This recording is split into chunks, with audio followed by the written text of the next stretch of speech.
ओम शांति। भगवान के प्रेम में कैसे डूबे के 100वें सेशन में आप सभी ब्राह्मण आत्माओं का स्वागत है। जो भी आत्माएं निरंतर सेशन को सुन रही है उनको भगवान के प्रेम में डूबना बहुत आसान हो जाएगा। अगर भगवान के प्रेम में घंटों घंटों डूब नहीं पा रहे हो, यानी कुछ न कुछ तो गलतियां हो रही हैं, कुछ न कुछ तो मिस्टेकें हो रही हैं, उन गलतियों को ईमानदारी से स्वीकार करके परिवर्तन करेंगे तो भगवान के प्रेम में डूबना बहुत आसान हो जाएगा। जैसे उदाहरण के लिए कौन सी गलतियां हो रही है। एक व्यक्ति के पास 2 जन आए, दोनों तबला सीखना चाहते थे। एक ने कहा मैंने 3 महीना तबला सीखा हुआ है, एक ने कहा मैं नया हूँ। तो जिसने तबला सीखा हुआ था उसको बोला तुम्हें 40,000 रुपया फीस लगेगी, और जिसने तबला नहीं सीखा था उसको बोला तुझे 20,000 रुपया फीस लगेगी। तो जिसने तबला सीखा हुआ था उसने प्रश्न पूछा कि मैंने तो ऑलरेडी 3 महीना सीखा हुआ है, फिर भी मुझे फीस ज्यादा क्यों लग रही है। तो उस मास्टर ने, उस टीचर ने उसको कहा कि जो तूने सीखा हुआ है उसको बुलाने में मुझे समय लगेगा, और जो नया है उसको तो मैं डायरेक्ट सिखा पाऊंगा। तो वही बात हो रही है, हमने कुछ ऐसी बातें सीख ली हैं जो वास्तव में सही नहीं है, जिसकी वजह से हम भगवान के प्रेम में डूब नहीं पा रहे हैं। भगवान के प्रेम में डूबने के लिए मन ने जो मान्यताएं बांध रखी है, जिसको हम सत्य समझने लगे हैं, उन बातों को बिना अहंकार से हमें छोड़ना होगा, स्वीकार करना होगा कि आज तक हम भगवान के प्रेम में नहीं डूब पा रहे हैं। तो इसके लिए जो गलतियां हैं उसको तुरंत स्वीकार कर स्वयं से दूर करना होगा, तो फिर भगवान के प्रेम में डूबना आसान हो जाएगा। लेकिन उसके लिए अहंकार से रहित मन चाहिए, मन बुद्धि बिल्कुल खाली चाहिए। जितना बुद्धि खाली होगी उतनी ही बातें सीधी अंदर जाएंगी और परिवर्तन तुरंत होने लगेगा। अगर 1 गिलास भरा हुआ दूध है, उस दूध के ऊपर और दूध डालेंगे तो दूध क्या होगा, छलकने लग जाएगा। तो स्वयं को खाली कर दो, स्वयं को स्वीकार कर लो कि अभी तक मेरा घंटों घंटों योग नहीं लग रहा है, तो मुझे कुछ सीखने की जरूरत है, मुझे कुछ परिवर्तन करने की जरूरत है। तो इस सेशनों के अंदर आपको बहुत सारी बातें बताई जाती हैं जिससे आप आसानी से भगवान के प्रेम में घंटों घंटों डूब सकते हैं। यह बातें सब हमारे स्वयं के निजी अनुभव से बताई जा रही है, निजी अनुभव जिसमें हम घंटों घंटों भगवान के प्रेम में आसानी से डूबे रहते हैं। वही सारी बातें आपको प्रैक्टिकल में बताई जा रही हैं। तो आपको इन बातों के लिए, इन अनुभवों के लिए कितना सीरियस होना चाहिए। अहंकार रहित आपका मन होना चाहिए, जिससे आप सारी बातों को ग्रहण कर पाओ। तो सबसे पहली जो बात है, जो बाबा कहते हैं, एक्चुअल में आत्मा सही रीति से समझ नहीं पाए हैं, आत्मा का सही अर्थ नहीं समझ पाए हैं, सही रीति से कर्म योग भी नहीं हो पा रहा है, जिसकी वजह से भगवान के प्रेम में डूबना संभव नहीं हो रहा है। भगवान से बातें तो करते हैं थोड़े समय के लिए, आधे घंटे के लिए, 1 घंटे के लिए, लेकिन जो भगवान के प्रेम में डूबना चाहिए वह स्थिति नहीं आने का कारण है आत्मा को सही रीति से नहीं समझना।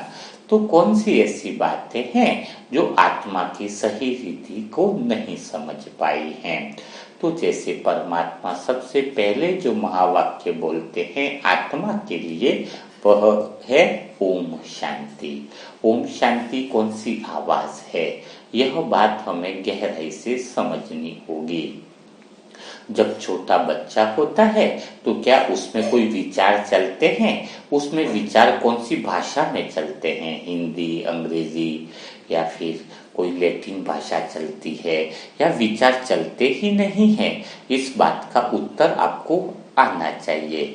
तो बच्चे में भी एक आवाज अनहद चलती है, क्योंकि आत्मा के अंदर एक साउंड है, आत्मा की एक अपनी आवाज है जो बिना टकराए एक ताली की आवाज कह सकते हैं। और वह आवाज कौन सी है? आत्मा के अंदर अपना एक मन, बुद्धि और संस्कार होता है। तो जो मन पहली आवाज करता है वह कौन सी है? वह है ओम शांति। ओम शांति। ओम शांति की अनहद नाद आत्मा से निकलती है, जिसका अर्थ क्या है कि मैं शांत स्वरूप आत्मा हूँ।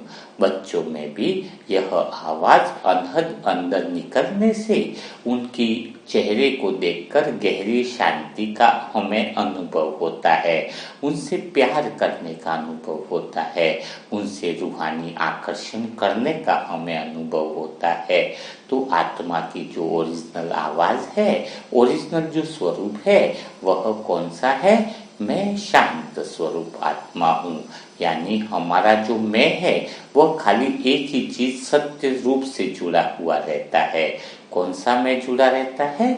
कि मैं शांत स्वरूप आत्मा हूँ, मैं आनंद स्वरूप आत्मा हूँ, मैं प्रेम स्वरूप आत्मा हूँ। यह हमारी अनहद आवाज है, सदा की आवाज है, सत्य आवाज है, ब्रह्मांड की आवाज है, जिसमें ब्रह्मांड की सारी शक्तियां समाई हुई है। लेकिन धीरे धीरे जब आत्मा शरीर के साथ जन्म लेती है तो क्या होता है? तब थोड़ा वह मैं अलग अलग चीजों से जुड़ जाता है। मैं लड़का हूँ, मैं लड़की हूँ, मैं इंजीनियर हूँ, मैं स्टूडेंट हूँ, मैं फलाना हूँ, मैं ये हूँ, मैं वो हूँ। तो जो मैं है वो अलग अलग चीजों से जुड़ने पर अलग अलग अनुभव करने लग जाता है। मैं जब किसी दुख की घटना से जुड़ता है तो वह दुख का अनुभव करने लग जाता है। मैं कभी सुख की घटना से जुड़ता है तो उसे सुख का अनुभव होने लग जाता है। लेकिन वास्तव में आत्मा का स्वरूप तो गहरी शांति है, गहरी आनंद वाली अवस्था है। आत्मा तो आकाश की तरह है। नीचे जो पंछियां हैं वह मन के विचार है। कोई पंछी दुख वाला निकला है, मन दुख के विचारों से जुड़ा हुआ है, तो वह विचार भी ज्यादा समय रहता नहीं है। कोई पंछी आपका परमानेंट आकाश के नीचे रहता है क्या? नहीं रहता है। वह बसेरा भी आकाश के नीचे नहीं कर पाता है, उड़ता है और एक जगह से दूसरी जगह भाग जाता है। वैसे चाहे दुख के विचार हो, चाहे अशांति के विचार हो, चाहे सुख की घटना हो, चाहे दुख की घटना हो, वह पंछी वाले विचार वो चले जाते हैं। तो हमें यह अटेंशन होना चाहिए, हमें यह देखना चाहिए एकदम साक्षी होकर कि यह जो दुख के विचार आ रहे हैं, जो फीलिंग आ रही है, मैं इससे डिटेच हूँ। मैं आत्मा शांत स्वरूप हूँ। मेरी शांति न तो घटती है न बढ़ती है। मैं संतुष्ट आत्मा हूँ, मैं आनंद स्वरूप आत्मा हूँ। स्वयं को उस मन के विचारों से, मन की फीलिंग से डिटैच हो करके देखना है। मन के विचार जिससे जुड़ रहे हैं वह अल्पकाल के लिए जुड़ रहे हैं, और मेरी शांति इस मन के विचारों से कुछ भी प्रभावित नहीं हो सकती है। मन के दुख और सुख आत्मा को प्रभावित नहीं कर सकते हैं। यह बार बार का अनुभव हमें साक्षीपन की स्थिति का अनुभव कराएगा और भगवान के साथ कनेक्ट कराएगा, कनेक्शन कराएगा। तो इसका अभ्यास हमारा दिन भर में होना चाहिए। जैसे कोई व्यक्ति अगर हमें बुरा बोलता है, अपमान करता है, इसका अर्थ यह नहीं है कि हमें दुख का फीलिंग नहीं आएगा। दुख का फीलिंग तो आएगा, लेकिन हम दुख को, फीलिंग को देखने वाले बन जाएंगे। हम तो आत्मा है ना, तो मन के अंदर जो दुख के विचार आए, दुख की फीलिंग आई, उसको जब हम देखने वाले बनेंगे तो फायदा क्या होगा? हमारा जो रिएक्शन होगा सामने वाली आत्मा के प्रति, वह हम मानो ऐसा होगा कि जैसे हम बाबा की गोदी में बैठे हुए हैं और सामने वाले को प्यार से रिप्लाई कर रहे हैं, आनंद के साथ रिप्लाई कर रहे हैं। भले उसने हमें दुख दिया है, हम अपने मन को देख रहे हैं, वह अभी दुख की फीलिंग में है, लेकिन हमें पता है यह अल्पकाल के लिए है। हिसाब किताब के कारण यह दुख की फीलिंग में आया है। ड्रामा में 84 जन्म का पार्ट है, तो 84 गाने तो बजने ही हैं। कभी सुख का गाना बजेगा तो कभी दुख का गाना बजेगा, कभी आनंद का गाना बजेगा तो कभी प्रेम का गाना बजेगा। चाहे गाना कोई भी बजे, मैं आत्मा अपने सत्य स्वरूप में स्थित हूँ, मैं अपने आनंद स्वरूप में स्थित हूँ। तो होगा क्या, वो मन की फीलिंग को हम देखेंगे, दुख की फीलिंग भी होगी तो भी देखेंगे, लेकिन हमारा जो रिप्लाई होगा सामने वाले को, वो बहुत बड़ा प्रेम स्वरूप होगा, बड़ा युक्ति युक्त होगा, बड़ा दुआई देने वाला होगा। तो जब हम अपने सत्य स्वरूप में दिन भर में रहते हैं तो बहुत परम आनंद की अनुभूति होने लगती है। लेकिन इसके साथ में हमें यह भी देखना होगा, जैसे परिवार के कोई सदस्य हैं, जैसे कोई मेरे भाई का फोन आ गया, तो फोन आने पर मुझे कैसे बात करनी है। भाई का फोन आया तो मुझे तुरंत यह अनुभव करना है कि वो भी आत्मा है और मैं भी आत्मा हूँ। तो तुरंत फोन आने पर मुझे वह बाबा को हैंड ओवर करना है कि बाबा आपका बच्चा कुछ चाहता है, उसको जो भी कुछ चाहिए आप उसको पूरा कर दो, वह अभी भाई के रोल में है। तो जब हमें स्मृति रहती है कि भले वो लौकिक में भाई है, लेकिन मुझे आत्मा की स्मृति रहे कि वो भी आत्मा है, मैं भी आत्मा हूँ, तो उसको हैंड ओवर में बाबा को कर दो कि बाबा इस आत्मा को जो भी चाहिए, उसकी जो भी अभी मन की तड़पन है, जो भी उसकी मन की बेचैनी है, वह आप पूरी करो, आप इसका ध्यान रखो। जब मैं आत्मा इस भाव से फोन को उठाऊंगी तो मैं कर्म योग में रहूंगी, बाबा के साथ सीधा कनेक्ट में रहूंगी, बाबा के प्रेम में डूबी रहूंगी। तो यह कर्म योग है। चाहे आपके किसी भी रिलेशन का फोन आए, हस्बैंड हो, बच्चे हो, पत्नी हो, तुरंत यही भाव रखना है कि वह भी आत्मा है, मैं भी आत्मा हूँ, और वह रोल में है, लेकिन बाबा को सीधा इसको जिम्मेदारी दे देनी है कि बाबा इस आत्मा को जो भी चाहिए वह आप उसको प्रदान कर दो। चाहे उसको सुख चाहिए, चाहे किसी समस्या का समाधान चाहिए, चाहे उसको शांति चाहिए, चाहे उसको आनंद चाहिए, जो भी उस आत्मा को, सामने वाली आत्मा को जो भी आवश्यकता हो, उसको उसके अनुसार आप दे दीजिए। तो दिन भर में जब आप बाबा से ऐसे कनेक्ट हो, आत्मा के नेचुरल स्वरूप में हो, आत्मा के वास्तविक स्वरूप में हो, तो फिर क्या होगा, तो फिर बहुत आपको आनंद की अनुभूति होगी। भगवान के प्रेम में डूबना बहुत बड़ा आसान हो जाएगा। तो जो भी अभी बातें बताई गई हैं उसकी आपको प्रैक्टिस होनी चाहिए, यानी आप ज्यादा से ज्यादा आत्मा का जो ओरिजिनल में है, मैं शांत स्वरूप हूँ, वह उसमें स्थित होने का अभ्यास कीजिए, उस आकाश में स्थित होने का अभ्यास कीजिए जो आत्मा का वास्तविक स्वरूप है। पंछी रूप में जो विचार आ रहे हैं उस विचार के प्रभाव में मत आइए। वो विचार तो आज अभी उत्पन्न हुए, अभी खत्म हो जाएंगे। विचारों की कोई ज्यादा समय नहीं है, विचारों की कोई हिस्ट्री नहीं है, उसका न आदि और अंत है उसका, लेकिन आत्मा का न आदि है न अंत है। तो ऐसा क्लियरिफाई करो कि आप आत्मा कौन हो और उस विचार की क्या वैल्यू है, तो आपके आगे उस विचार की बिल्कुल जीरो वैल्यू लगेगी। जिसका कोई आदि भी नहीं, जिसका तो आदि भी है और अंत भी है, तुरंत उत्पत्ति है तो उसकी अंत भी है ना। लेकिन आप आत्मा का न तो आदि है और न अंत है, अजर हो, अमर हो, अविनाशी हो, है ना, ऑलरेडी शांति से भरपूर हो, आनंद से भरपूर हो, परमात्मा की गोदी में बैठे हुए हो, साक्षी भाव में होकर सारे ड्रामा को देखने वाले हो, तो भला आप साधारण कैसे हो सकते हो। आप तो बहुत विशेष हो, बहुत एक्स्ट्रा हो। उसकी फीलिंग का अनुभव करो, उसको गहराई से जितना अनुभव करोगे, भगवान के प्रेम में डूबना आसान होगा। क्योंकि जितना आप सत्य के निकट होंगे उतना भगवान के निकट होंगे। भगवान के निकट होने का मतलब है अपने सत्य स्वरूप के निकट होना। तो उसका दिन भर आपको अभ्यास करना है। तो आज हम जिनका परिवार के लिए दुआ करेंगे वह है वैशाली बहन। वैशाली बहन और उनके परिवार के लिए ढेर सारी दुआएं करनी है।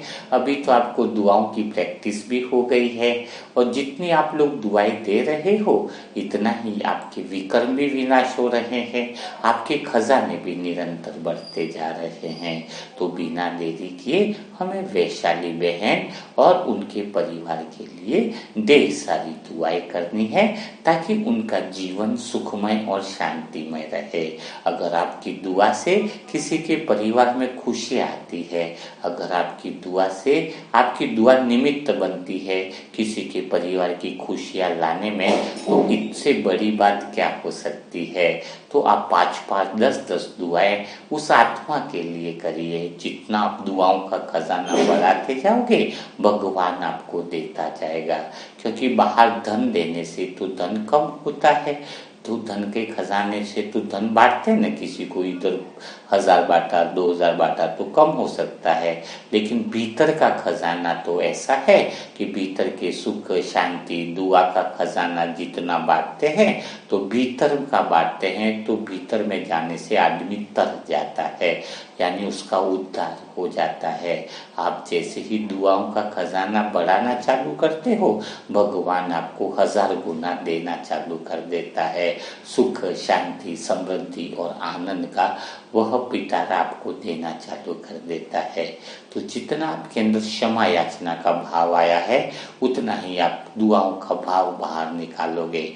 भगवान जो आपके लिए इतना अच्छा कर रहा है तो आपको भी बाप समान बनकर वैशाली बहन और उनके परिवार पर भगवान की छत्र छाया डालनी है। तो बिना देरी किए वैशाली बहन और उनके परिवार को ढेर सारी दुआएं दो, ढेर सारी शुभकामनाएं दो कि उनके परिवार की हर एक शुद्ध मनोकामना पूरी हो, उनका परिवार सदा स्वस्थ रहे, भगवान की छत्र छाया में रहे, उनके जीवन में सुख शांति समृद्धि का जैकपॉट लग जाए, उनका मन सदा भगवान में लगा रहे, वह सदा ईश्वर की श्रीमत पे चले, परिवार के हर एक सदस्य की मनोकामना या बुद्धि का योग भगवान से जुड़ा रहे, वह सब भगवान की श्रीमत पर चले। ऐसी बहुत ज्यादा संकल्प है, बहुत ज्यादा वाइब्रेशन है, बहुत ज्यादा दुआओं का खजाना आपके पास है। तो इन खजाने को यूज करने का भगवान ने आपको प्लेटफॉर्म दिया है, तो इस प्लेटफॉर्म का भरपूर उपयोग कीजिए और आज जो बातें भगवान के प्रेम में डूबने के लिए बताई है उसको आप अनुभव कीजिए। और व्हाट्सएप के पर जुड़ने के लिए अपना नंबर है 7202921969। इस पर ओम शांति लिखें और डिटेल लिखें तो आपको ग्रुप में जोड़ दिया जाएगा। तो कल फिर हम मुलाकात करेंगे भगवान के प्रेम में डूबे कैसे उसके अगले सेशन में। तब तक के लिए सभी भाई बहनों को ओम शांति, ओम शांति, ओम शांति।